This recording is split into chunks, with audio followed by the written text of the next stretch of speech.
見て見て。バナナの皮、ペローン。今日はね、ポポね、アンパンマンとメロンパンナちゃんに、おいしいご飯作ってあげるんだ。アンパンマン、メロンパンナちゃん、待っててね。わーい、ポポちゃんがご飯作ってくれるの、とっても楽しみ。頑張ってね。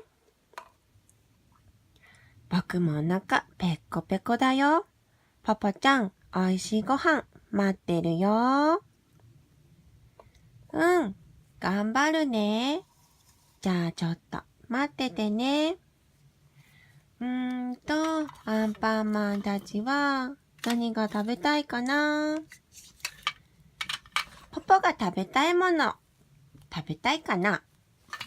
じゃあポポはこの真っ赤っかなトマト、大好きなんだよね。ポポ食べたいけど、今日はアンパンマンとメロンパンナちゃんに作ってあげるんだ。半分こするよ。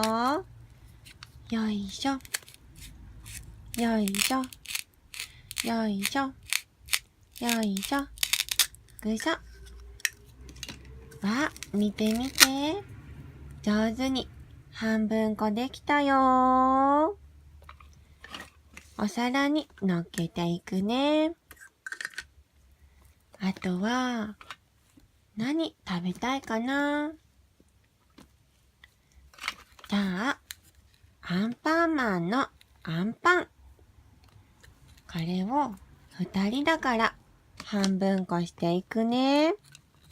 ジョッキジョッキ。よいしょ。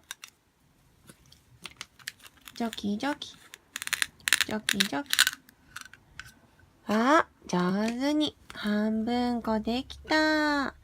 見て見て。ほら、半分こだよ。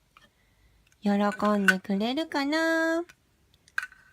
もう、お皿がいっぱいだね。じゃあ最後に、ドキンちゃんのパン。これは半分こできないから2人で仲良く食べてもらおうと。アンパンマン、メロンパンナちゃん、ご飯できたよ。はい、どうぞ。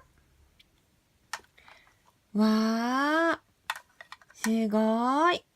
これポポちゃん作ったの？そうだよ。おいしそうだね。僕のお顔のパンがあるね。頑張って作ったの。わー、おいしそう。ポポちゃんありがとう。どういたしまして。やったー。喜んでもらっちゃった。今日はアンパンマンとメロンパンナちゃんにお料理頑張って作ったよ。じゃあまたみんな見てね。バイバーイ。